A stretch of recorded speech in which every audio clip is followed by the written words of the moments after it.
muri iki gitondo nyuma yuko umaze gusara salatul fajr ibada ikomeye ku munsi nk'uyu nguyu wa ijuma ni ibada yo gusabira amahoro n'imigisha y'Imana Muhammadin sallallahu alaihi wasallam.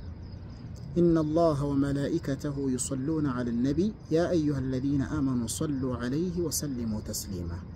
Allah subhanahu wa ta'ala ubwe yiheraho amutaka amuvuga ibigwi muri aljanna, abamarayika bakamusabira impuhwe n'imigisha n'amahoro kwa Allah subhanahu wa ta'ala, natwe tugategekwa kumusabira amahoro n'imigisha kwa Allah.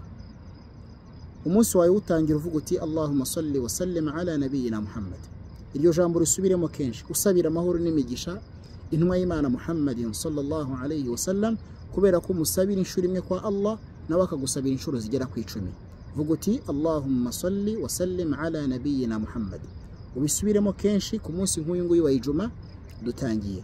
Allahumma salli wa sallim ala nabiyyina Muhammad.